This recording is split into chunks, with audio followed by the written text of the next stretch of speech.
OK, bonjour, rebonjour ce matin. Alors, c'est Josée pour Pinceau. On va faire maintenant une petite démo pour Evanescente. Alors, c'est mon projet en panne pastel sur papier pastel mat.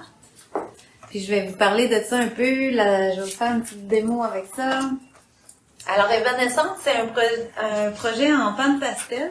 En majorité panne pastel. Ensuite, j'ai terminé avec les crayons pastel de Brunzel. C'est des crayons, vraiment crayons de bois. Vous allez voir, c'est comme des crayons à colorier. C'est juste que la mine, c'est vraiment une craie pastel. Et c'est ce qui fait les rehauts. La particularité d'Evanescente, c'est qu'elle est faite sur un papier qui s'appelle pastel mat. C'est vraiment un papier à pastel. C'est extraordinaire de travailler là-dessus. J'ai vraiment trouvé ça intéressant. Et je vais vous donner un petit peu une idée de qu'est-ce que ça fait. Je sais pas, je peux pas vous donner le feeling du papier. C'est ce qui est difficile à passer en vidéo, je trouve, mais c'est à essayer que vous allez trouver la différence. Moi, ça a vraiment été le cas. C'est quand j'ai essayé le papier que j'ai fait « Wow, ça, j'aime travailler là-dessus ». Je vais vous donner un petit peu des différences avec différents papiers que j'ai ici. Fait que on va regarder ça. Non, ça s'en vient bien. Et puis, il n'est pas disponible en patron. Je vais juste vous dire ça. Je me faisais demander la question hier, est-ce que tu as fait un patron? Non, simplement parce que je trouve que je trouvais ça difficile à expliquer. C'est pas une technique habituelle. Je peux pas prendre des mots comme si, je peux pas vous marquer, mettons, faites un flottage ou utilisez telle manière. C'est comme nouveau. Je trouvais ça trop embêtant. J'ai l'impression que peut-être avec le temps, si j'en fais quelques modèles comme ça, que les gens deviennent plus habitués, là, on trouvera un vocabulaire. Allô, Hélène? Allô? Alors, un vocabulaire pour parler de ça qui pourrait être écrit en patron, mais éventuellement, je verrai. Mais là, je trouvais ça trop embêtant. Donc, je l'ai fait vraiment en cours en ligne. Alors, vous pouvez l'acheter sur Pinceau Thinkific pour jusqu'à je sais plus quelle date, mais vous avez un 15% de rabais. Jusqu'au 21 janvier, vous avez un 15% de rabais sur les cours en ligne. C'est peut-être une bonne idée si vous voulez me voir faire, vraiment voir la technique, la superposition et tout ça. Vous avez toutes les étapes que j'ai utilisées que j'ai fait dans ce projet-là. Puis vous avez aussi le petit projet pratique. Alors lui, vous avez les deux là dans le cours. Je vous montre, on fait celui-là en premier pour vous pratiquer, et on fait le deuxième par la suite. Alors vous avez vraiment comme un petit 2 pour 1, là, je vous dirais. En haut, c'est vraiment un petit projet. Je vais vous en montrer une partie ce matin. Mais ça vous donne une assurance, je dirais, pour faire le deuxième. Puis vous allez acquérir une meilleure confiance en vous pour continuer à en faire. Après ça, ben si vous venez à Québec, vous êtes proche de Québec, puis vous voulez venir le faire en séminaire avec moi, je le donne en séminaire. J'ai pas pris la date en note. Sais-tu? 17. Oui, c'est ça. 17 février. 17 février, un samedi, toute la journée. Alors, on va faire aussi les deux pendant la journée en séminaire ici chez Pinceau. Et puis, c'est ça. Fait que ça vous fait 2 choix pour pouvoir pratiquer avec ça. Fait que je pense qu'on va tourner, Bruno, puis on va commencer à montrer ça. Alors, le pan pastel, ça vient en pastille comme ça. Vous avez des supports en plastique sur lesquels vous pouvez les mettre, là. Le mien, il commence à avoir de la vie. Mais il fonctionne toujours. C'est bon. Ici, côté technique, je veux juste vous montrer, j'ai un panneau qu'on vend ici, là. Le mien, j'ai cassé le coin, mais il marche encore. C'est un panneau qu'on vend, c'est comme un styrofoam assez épais, rigide, qui est plastifié d'un côté, qui peut servir à brocher des papiers aquarelles. C'est vendu à la base pour l'aquarelle.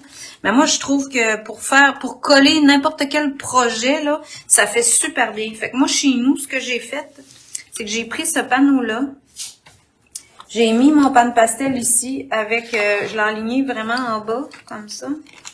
Juste vous montrer le côté technique de l'affaire si vous voulez travailler sur chevalet. J'ai mis une pince ici pour tenir mon chose de pan pastel. Puis ensuite, j'ai pris le papier pastel mat comme ça. Puis le pad, vous avez plusieurs feuilles que vous pouvez détacher. Je vais juste détacher ma feuille, parfait. Voilà. Et juste vous montrer ça. C'est le pad Pastel Mat Anthracite. C'est ce que j'ai utilisé. Alors, Charcoal Grey, assez foncé. C'est lui que j'ai pris, qu'on va utiliser pour la démo et pour le cours. Alors, je peux tourner.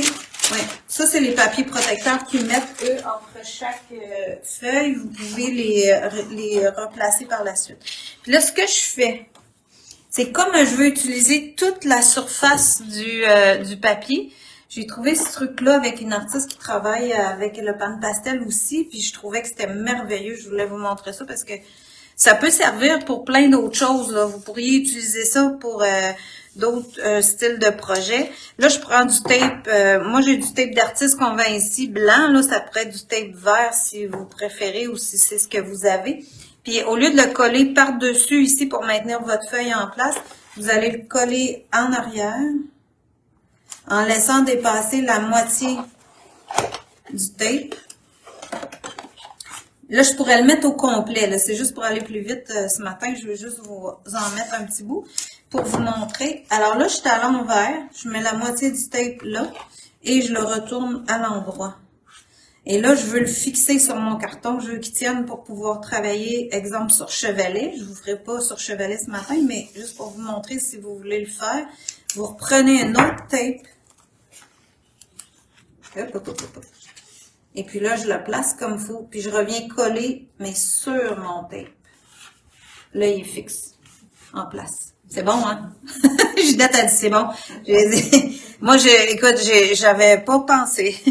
J'ai dit, wow, ça, c'est une belle idée. Et ça pourrait être utilisé pour bien d'autres choses qu'on veut fixer sur une surface, puis travailler sur toute notre surface.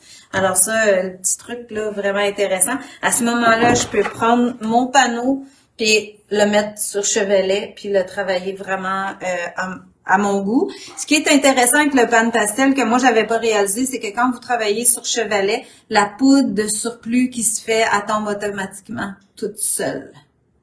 On n'a jamais besoin de souffler, le surplus descend sur la tablette. Fait que ça, j'ai finalement trouvé que c'était peut-être un petit avantage intéressant. Mais bon, pour la démo aujourd'hui, ça va être comme ça. Mais de vous l'avoir montré, ben ça vous donne une belle idée.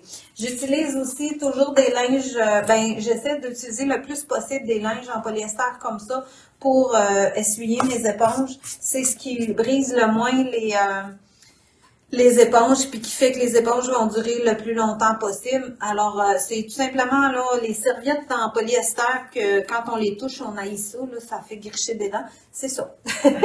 Mais ça fait vraiment bien. Puis quand elle est toute sale, là, comme la mienne est due, je l'embarque dans le lavage avec le foncé ou avec les guenilles, puis ça revient tout propre. Puis je réutilise presque toujours la même. Alors, ça marche super bien. Et ça, c'est vraiment mes petits trucs de base là, que j'ai découvert. Les crayons, c'est les crayons Renzel comme ça. J'ai pris ces 6 couleurs-là. Les outils que j'utilise, c'est les outils soft de pan pastel. Alors, les outils comme ça, avec les éponges rondes, pointues, carrées, ça, quand vous les achetez, vous les recevez en paquet de 4. Puis, vous pouvez acheter les éponges séparément pour remplacer les éponges. J'aime bien aussi celui-là pour faire des petites sections. Lui aussi, il y a les recharges pour changer l'éponge au bout, qui est toute facile à utiliser. Je sais pas si j'ai mis les... Ah, j'avais pas mis les commentaires. Très bonne idée. Méchante bonne idée, ça, le ruban. Oui, vraiment. Vraiment le fun pour n'importe quoi. Je voulais vraiment vous filer le truc parce que c'est très, très intéressant. Ensuite de ça, j'utilise la mie de pain. Si on a besoin d'effacer ou de faire des effets, la mie de pain, elle va être un très, très bon outil aussi, la gomme mie de pain. Vous avez les petites gommes à effacer comme ça, les gommes régulières. Les petits balais, si on veut balayer la poussière ou les charpies d'efface. C'est à peu près les outils. Pour les éponges, avant que me soit posée la... Oh, bonjour de la Suisse, ça fait plaisir. Les éponges, avant que vous me posiez la question, est-ce que je les lave? Non. Moi, j'ai décidé que je les lavais pas, je trouvais ça trop compliqué. Ce que je fais, c'est que je les garde comme ça dans ma petite assiette en porcelaine et je sors mon assiette quand je m'installe pour travailler. Puis je reprends les pâles pour les couleurs pâles, puis je reprends les foncés pour les couleurs foncées. Éventuellement, ils vont se briser avec le temps parce que je vais les avoir trop utilisés. Ils vont aller dans la poubelle. Mais à date, ça fonctionne super bien. Fait qu'à vous de voir. Si vous avez la patience de les laver, c'est correct. Pour ma part, c'est parce que le pigment est tellement fort qu'il reste quand même coloré. Fait que je ne sais plus lesquels sont propres, lesquels sont pas propres. J'ai bien de la misère à gérer ça. Alors, j'ai décidé que je me trouvais ma façon de faire à moi, qui était celle-là. Alors, dans les papiers pastels, vous avez le pastel mat que j'ai choisi pour ce projet-là. Dans le même genre, on en a d'autres marques aussi qui viennent en paquets de différentes couleurs. Même le pastel mat, il y a différentes couleurs. Alors, vous pouvez aller voir sur le site de Pinceau. Là, j'ai pas tous les noms, puis mais ça, il y a vraiment toutes sortes de papiers. Ça, c'est le même genre de papier que le pastel mat, mais qui se décline en différentes marques et couleurs. Alors, ça va. Sur ces papiers-là, on pourrait travailler aussi épais que ce que je vais faire sur le pastel mat. Si vous débutez au pan pastel, c'est quand même des papiers qui sont assez dispendieux. Le pastel mat, le pad comme j'ai, il y a 12 feuilles dedans. Et il est, je me souviens plus le prix, je pense qu'il est autour de 69 $, quelque chose comme ça, pour 12 feuilles. Là, sur le coup, on se dit, je me suis dit la même chose. Mon Dieu, c'est donc bien cher. Mais après réflexion, si on divise le prix par 12, puis que vous allez comparer à une toile 9-12 montée sur corde de bois, ça va se ressembler pas mal. On va arriver à peu près dans les mêmes prix. Donc, si je compare avec un comparable, parce que je vais prendre ça puis je vais l'encadrer tel quel, comme j'encadrais ma petite toile 9-12, ça va revenir à peu près au même. Fait que quand je l'ai vu comme ça, j'ai fait OK. Puis ça me fait un super beau projet professionnel avec des outils professionnels. Donc, ça revient à peu près à la même chose. C'est juste que c'est un superbe carton qui travaille super bien. Donc, on n'a pas l'épaisseur de la toile, mais on a quelque chose comme ça. Oui, vous pouvez poser une question. Bien sûr. Pour quelqu'un qui en a déjà jamais fait, ouais. Ils vendent des kits de base pour la peinture. Oui, pour le pan pastel, vous avez un kit de 10, il y a un kit de 5-6 couleurs aussi. Il y a plusieurs ensembles en avant. On me demande s'il y a des ensembles qui se vendent, un kit de base de pan pastel. Ben, je vous dirais, oui, il y a des ensembles de base dans le pan pastel. Il y a des kits de base dans les crayons. Mais tu sais, il n'y a pas de kit de base pour un kit, mettons, de ce que j'ai utilisé. Mais oui, il y a des kits de base. Puis dans les feuilles, ben, il y a des pads avec plusieurs couleurs. Comme là, moi, j'ai un pad qui est tout gris. Mais il y a des pads avec plusieurs couleurs.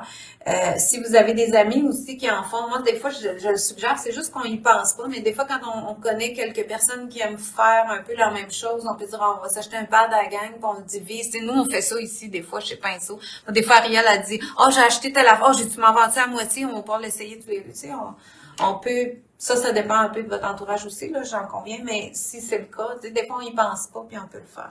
Si vous en avez jamais fait, puis vous dites, ben là, j'aimerais ça pratiquer, mais je trouve ça un peu trop d'acheter le pastel-mat, commencez peut-être avec des papiers comme ça. C'est des papiers à pastel, c'est des papiers canson. Ça peut faire très bien là, pour pratiquer les mélanges, pratiquer vos coups, faire des petits projets, le fun que vous gardez. Mais c'est des papiers beaucoup plus minces, cartonnés, qui sont faits pour des médiums secs. Donc, c'est pas du tout le même genre de papier. Mais ça peut être un bon départ pour dire, ben là, je vais m'acheter ça, là, puis je vais pratiquer un petit peu. Puis là, si j'aime vraiment ça, puis je veux faire un beau projet comme ça, là, je vais m'équiper, puis je vais m'acheter un beau papier. Oui, on en vend de ça. Il y a même toutes sortes de papiers qu'ils peuvent faire. Vous pouvez même pratiquer, là, pour faire des essais avec votre pan pastel. Vous pouvez prendre n'importe quel papier que vous avez à la maison, ça va presque toujours marcher. C'est juste que vous pourrez pas mettre de l'épaisseur comme je vais mettre sur mon projet que j'ai là. Mais je peux pratiquer à utiliser, tu sais, mon éponge, la remplir, puis venir faire un bel effet, puis me pratiquer mon dégradé, aller rentrer une autre couleur dedans. Puis je peux le faire sur ça. Mais à un moment donné, je vais avoir une limite où le papier en prendra plus, tandis que lui, en tout cas, j'ai pas trouvé la limite, là, tu sais. Okay. C'est comme, il va avoir plus d'effet. Puis celui-là, il n'y a pas du tout de texture non plus. La plupart des autres papiers vont avoir une texture dedans. Mais, tu sais, moi, j'ai commencé avec ça, là, puis je me dis, hey, là, c'est assez, là, j'aime ça, je veux commencer, mais je veux commencer, justement. Je veux pas attendre d'avoir tout le meilleur kit pro. Je vais commencer avec quelque chose, puis là, je vais m'habituer tranquillement. Je peux le travailler aussi en mix média.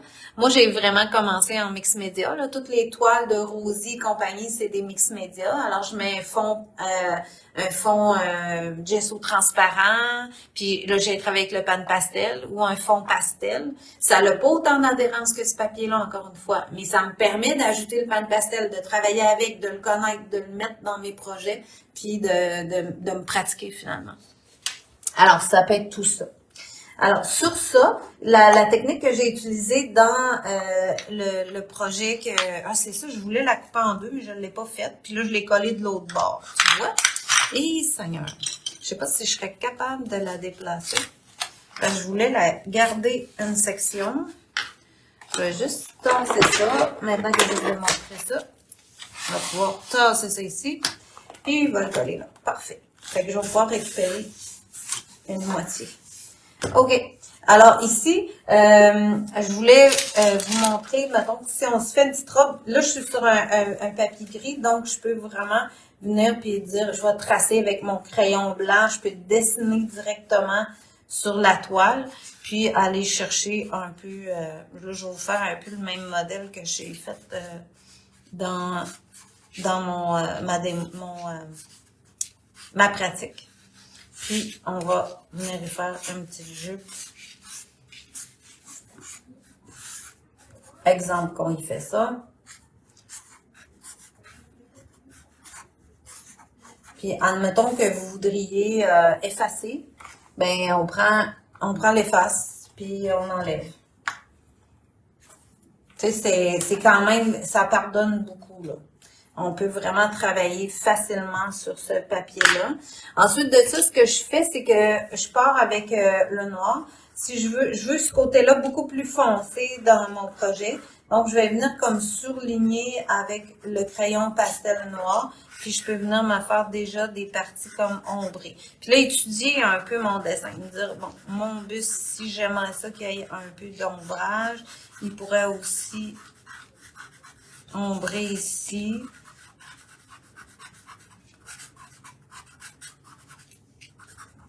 À travers de ça, je ne l'ai pas, mais... On va me le mettre là.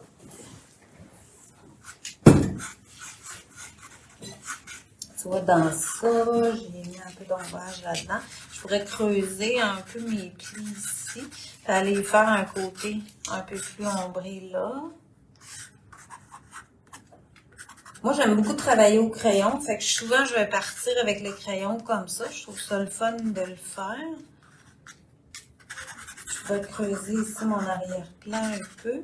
Puis là, quand je commence à aller trop large avec mon crayon, c'est là que je peux prendre soit le petit outil comme ça ou le petit de tantôt. Venir chercher directement mon noir. Puis là, élargir ça. Puis vous voyez, là, j'en avais beaucoup, là, puis ça vient vraiment noircir, là. Puis ça rentre, on dirait, dans le papier. Je ne sais pas par quelle magie, mais ça fait vraiment un bel effet. Tu sais, puis on voit la différence aussi du noir avec le gris du papier. Ici, je vais aller estomper ça, je vais m'en servir de ça. Foncer un peu.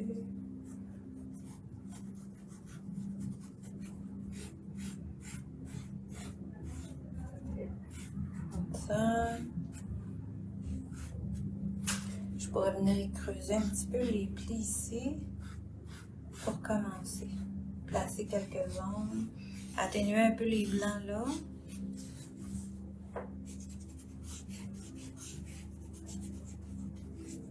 Puis là, dans ça, ben, j'ai créé toutes sortes de motifs aussi en arrière. Fait que je peux déjà me donner une idée de qu'est-ce que je pourrais faire si je veux aller chercher des formes un peu dans mon arrière-plan. Puis là, je m'inspire un peu du modèle que j'ai fait, mais ça vous donne un peu une idée de comment je suis partie avec ça. Puis là, tranquillement, mes lignes blanches vont s'estomper. Là. Ils vont se découper, ces lignes-là, avec. Ils vont se disparaître avec toutes les couleurs que je vais mettre avec ça. Après ça, là, je peux aller prendre mes autres outils. Puis commencer à m'ajouter des couleurs.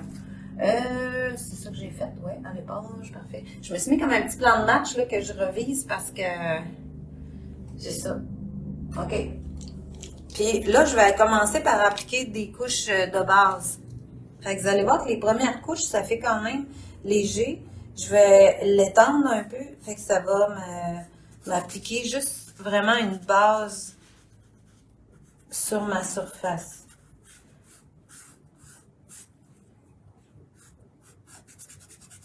Comme si je me faisais un fond, presque. Là.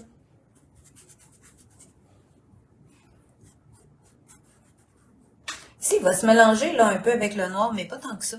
Ça a tellement adhéré, là. Tu sais, j'aurais pas cet effet-là sur le gesso transparent. C'est comme si je le mets, il rentre dedans. Ça reste sur place. Là. C'est vraiment, vraiment différent de travailler sur le gesso transparent. J'ai pas du tout le même effet. Puis là, on peut prendre ça, puis se pratiquer à faire des lignes avec la tranche, créer des motifs. Puis le noir, il va venir me créer aussi les mêmes effets que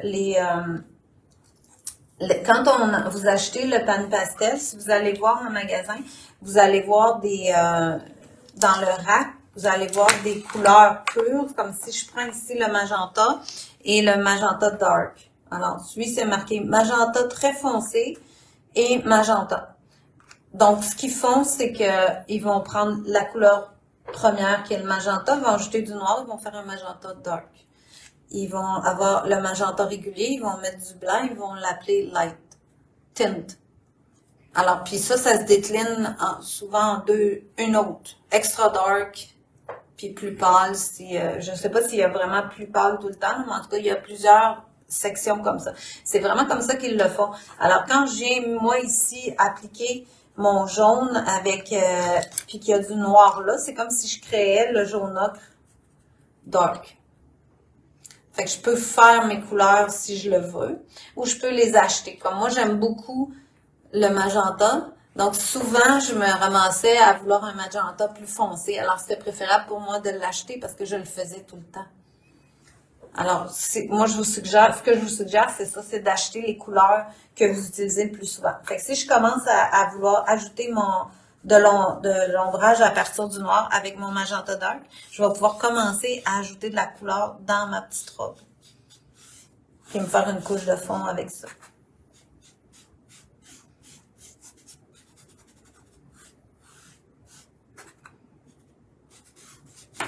Fait que quand on va tracer ou dans le cours en ligne, quand vous l'achetez, ben vous pouvez décalquer votre dessin avec le carbone blanc. Puis vous allez avoir des lignes blanches comme moi j'avais, que j'ai dessiné avec mon crayon pastel. Puis tranquillement, les lignes vont s'effacer à mesure qu'on va ajouter la couleur. Puis comme je me crée des contrastes, ben je perds pas mon dessin. Fait que je vais partir vraiment, dans ce cas-ci, si je travaillais sur un carton pâle, ben probablement que j'irais de plus en plus foncé. Là, comme je pars d'un carton foncé, ben je vais être de plus en plus pâle. Fait que je commence à la suite ici du noir. Je viens ajouter mon magenta dark. Donc, je remplis graduellement. Puis, je vais aller vers les pâles. Mais en se mélangeant avec le noir que j'ai déjà mis, il me crée un foncé encore plus foncé.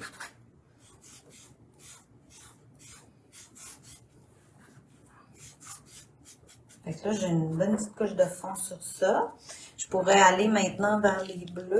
On va s'essayer avec le bleu. Ici, moi, j'ai choisi de prendre le gris de pain et d'ajouter du gris de pain à mon noir qui est là pour faire un gris de pain plus foncé. Puis là, aller ajouter du bleu dans toutes mes sections.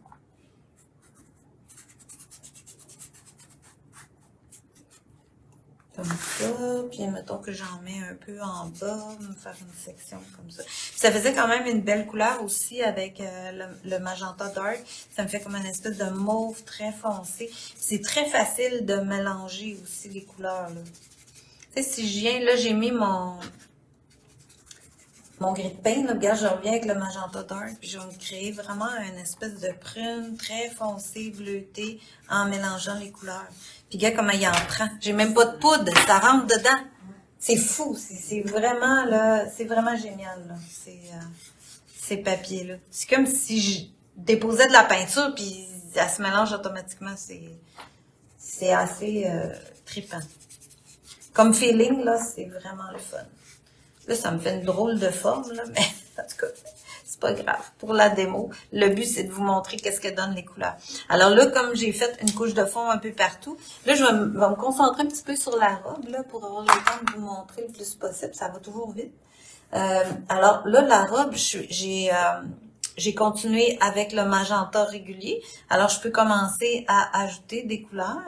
Puis là, j'ai été portée vraiment à brosser. Là. Vous avez vu, là, j'ai étendu mes couleurs. Là, je vais garder le plus précis, là. Puis juste venir dégrader vers mon magenta dark tranquillement pour donner déjà une forme là, dans mon buste. Fait que là, j'ai créé un peu le bombé là, de mes sections. Puis là, ajouter ça. Puis ça vient s'augmenter automatiquement. Puis je peux le laisser. Moi, j'aime bien laisser des coups aussi, là, pas tout intégré, tout parfait. Là. Est-ce que ça arrive qu'il y en a trop, qu'on en met trop? Ben, ça m'est pas arrivé. Avec ce papier-là. On n'en met jamais trop. Okay. Ben, dans ce papier-là, ça m'est pas arrivé. Je réussirais jamais à faire ça sur ce papier-là, ni sur le gesso transparent. Okay. Je peux pas, ils peuvent pas en prendre autant. Faut que tu fixes. Ouais. Tandis que là, tu peux pas fixer aussi. Non. Ça, c'est l'autre. Ben, tu pourrais, là, j'ai vu des artistes qui fixaient, mais c'est parce qu'il faudrait fixer en étapes, puis là, tu t'enlèves un peu de grippe de ton papier, puis en tout cas, tu te limites, puis ça atténue les couleurs. En tout cas, j'ai pas été jusqu'à faire des tests pour trouver ma façon, mettons, que je pourrais fixer ça, puis que j'aimerais ça. Là, j'aimais ce que ça donnait, j'aimais le feeling, j'ai dit non, moi, j'ai encore d'aucune vite, là, je l'aime de même. Je vais pas plus loin que ça. Mais je le ferai éventuellement, peut-être, là. Mais je me suis dit, pour le fixatif, je pense que je vais garder ça pour le mix média aussi. J'aime beaucoup mélanger les médiums. Fait que ça peut être intéressant de le garder puis de dire je vais fixer quand je suis sur toile puis que je mixe mes affaires. Puis ici, je vais le garder pour l'encadrer sous vitre. Je sais pas si j'ai eu d'autres questions que j'ai pas répondu, là, mais en tout cas, ça a pas. Ah, peut-être. Merci beaucoup, cela aide à comprendre, à bien utiliser ce matériel. Ben, merci, ça fait plaisir. OK, merci pour la démo. Bonjour José, parfait. C'est bon. Alors ça, ça vous donne un peu là une idée de ce que ça fait. Là, je vais vous montrer, mettons que je vais un peu plus loin. Là, je dis OK, comme sur ça, là, ma petite robe est quand même plus pâle. Là. Alors ça, j'ai pris le magenta, puis j'ai ajouté du jaune dedans. Fait que je les prends les deux ensemble. Puis là, je viens faire une trace vraiment plus pâle. Puis là, je peux vraiment jouer encore avec pour mélanger directement sur ma surface. Ouais. C'est beau, hein? On en met pas beaucoup. Moi, j'en mets pas mal, là, par exemple. Là, je pèse quand je vais le chercher, là. Oh, ouais, regarde, écoute, j'en ai, là. Ouais. Non, mais ça paraît pas sur le genre. Je veux dire... Non, ça se mélange, là. Quand je le mets, gars, ça vient se mélanger direct là, là. Je peux rajouter du rose, puis le laisser. Tu sais, puis là, j'ai un bel effet, là, full lumière, là. Puis admettons que je n'aurais trop. Ou que je trouve que là, j'ai pas mis à la bonne couleur, à la bonne place. Ou, exemple. Ben là, je pogne mon efface. Puis je reviens au gris. Je reviens au fond. Je te dis, moi, J'aime bien parce qu'on n'a pas de ligne définie. C'est pas autant précis que la peinture à l'huile. Ben ça, c'est vous qui décidez. Hein. Vous pourriez faire de la peinture à l'huile pas précis. Okay. C'est vraiment une question de... Parce que vous allez trouver des artistes qui font du pan pastel ou la même méthode que je fais là, puis ils vont faire des animaux petits poil par poil avec la petite lumière dans les yeux puis tout le kit. Là, j'ai vu ça beaucoup, là. Moi, j'ai choisi de le travailler comme ça pour être plus moderne, parce que c'est un style que j'aime plus, mais vous pourriez facilement. Ouais. Comme à l'huile, vous pourriez décider de travailler à grosse spatule, au gros pinceau, puis faire quelque chose de complètement éclaté. Oui, ça, c'est ça. Mais je veux dire, c'est vraiment une question de choix, là. Vous pouvez le faire si vous voulez. Fait que ça, si je repars, regarde, je remets du foncé. Là, j'avais du jaune un peu sur mon éponge, mais regarde, je remets ça, puis je repars, puis je refais mon effet. T'sais. Puis je remets ma petite lumière, puis je mélange. Ben moi, j'ai pas peur de non plus, là, faut s'enlever la peur de salir nos pastilles ou quoi que ce soit, là. Premièrement, les pastilles, c'est facile à renettoyer par après, puis tu sais, je peux venir me faire vraiment des effets. Si je veux laisser vraiment une lumière jaune, tu sais, je peux la laisser comme ça, revenir dans l'autre sens, puis regarde, c'est super beau, là. Fait que ça, il y a vraiment, là, quelque chose à réaliser avec ça, puis à aller faire. Puis si je reste sur place, regarde, je vais faire un beau petit rose pâle.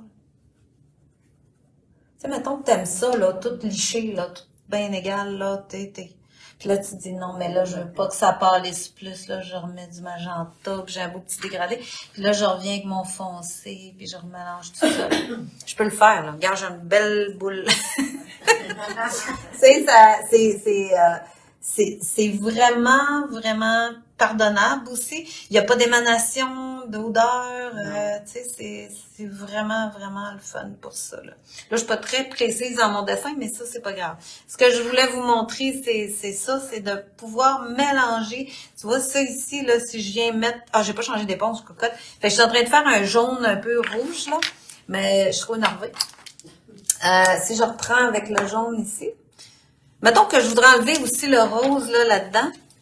Admettons que vous dites, là, ma pastille, ça m'énerve, il y a du rose dedans, il faut que ça redevienne propre. Ben, je passe ça, là, puis j'enlève une couche, puis ça, je le jette. C'est tout. Puis j'ai presque rien enlevé, j'ai tout mis ça propre. Puis là, je reprends les deux, puis là, je reviens, puis je remets ça plus pâle, puis je peux repâlir, puis venir me créer des motifs autour de ça. Puis c'est ça qui va me donner un look de plus en plus moderne. Si j'y mets un peu de blanc, ben je vais aller chercher une touche de blanc à travers. Avec les bleus, là, je trouvais que les bleus étaient vraiment beaux. Là. Ça, dans ma palette, c'est nouveau, le phthalo. Alors ça, j'ai vraiment aimé le phthalo. Regarde le bleu, toi. C'est vraiment beau, là. Puis là, ben, si je veux, j'ai travaillé beaucoup en touches comme ça aussi, à travers ce projet-là. Fait que si je reprends ici avec le gris paint, je peux le mélanger au phthalo, ça va l'atténuer un peu, ça va le grisonner. Puis je pourrais prendre le phthalo avec le turquoise, puis là, venant me faire encore plus pâle. Fait que je peux vraiment laisser des touches, puis utiliser mon outil par petites touches.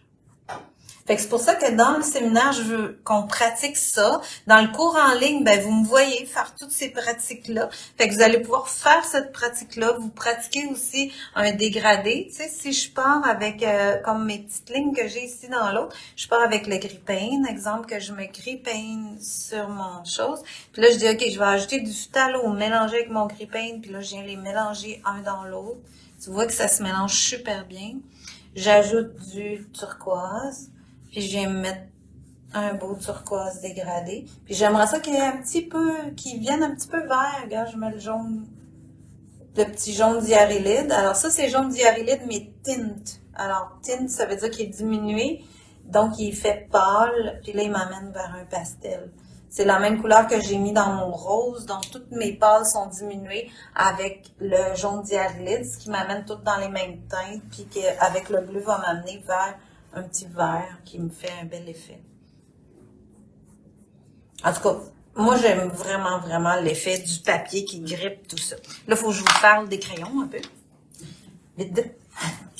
Alors, les crayons, c'est les crayons Brunzell. C'est une super belle qualité de pastel en crayon. C'est sûr que c'est des crayons pastel, alors c'est fragile. Attendez-vous à ça. Il faut les aiguiser vraiment avec une aiguise neuve si vous aiguisez à la main. Sinon, une aiguise électrique fait super bien. Mais si vous avez des petites aiguises en métal, changez la lame pour que la mine ne casse pas. C'est toujours ça le problème, c'est que l'aiguise n'est pas assez ferme, elle n'est pas assez neuve, la lame coupe pas assez, puis là, la mine casse parce qu'on force trop, parce que c'est plus fragile.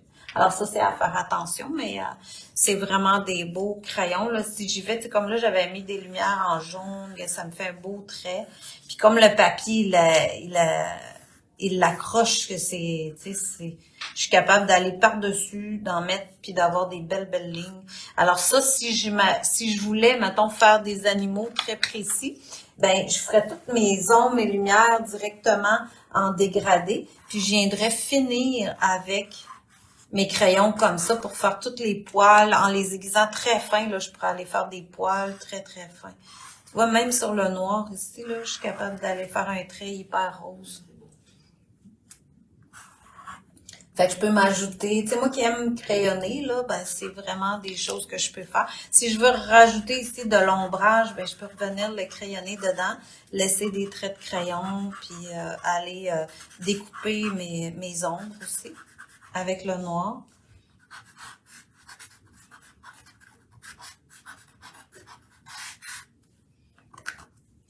Puis avec toutes les autres couleurs, là, ben là, moi, je me suis amusée à faire toutes sortes de petits motifs. Aller rajouter le vert. Puis tu sais, j'avais fait des petits motifs dessinés.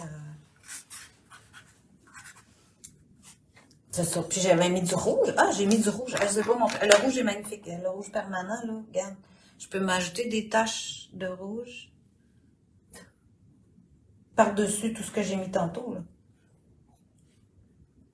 Puis tu sais, si je frotte pas trop, là, ça reste comme ça. Il reste rouge, regarde, je sais pas, ça s'est pas mélangé. Ça, c'est sûr que je peux pas faire ça sur autre chose que ce papier-là. Puis tu vois, là, dans mon modèle, ben, je suis revenue avec le crayon rose, puis il marche encore. Fait que moi, je vais pas aller au bout. Comme je vous disais, là, je vais pas atteindre la fin de ça. Fait que c'est vraiment le fun à faire. Fait que je vous invite à vous essayer si vous avez le goût, là, mais on peut s'amuser longtemps à travailler avec les couleurs comme ça, puis faire plein de beaux motifs. Fait que j'espère que ça vous a éclairé, que ça vous donne un peu des idées de méthode ou de façon de faire, là, mais c'est vraiment trippant à travailler. Je vous invite à essayer ça, puis de continuer à vous amuser avec le pan pastel et tous ces beaux médiums-là. Fait que je vais tourner la caméra pour vous dire un beau bonjour. Alors, merci beaucoup d'avoir été là, de nous avoir suivis. Allez voir si vous voulez voir un peu une intro des cours en ligne. Si ça vous intéresse, vous pouvez aller voir ça. Il y a plein de bouts que vous pouvez voir. Vous pouvez voir des petits reels aussi rapides là, qui vous donnent une idée de ce que contient le cours. Et ben, si vous avez le goût de venir avec moi chez Pinceau, ben venez vous inscrire au séminaire. Ça va me faire plaisir. Merci beaucoup. Bonne fin de journée.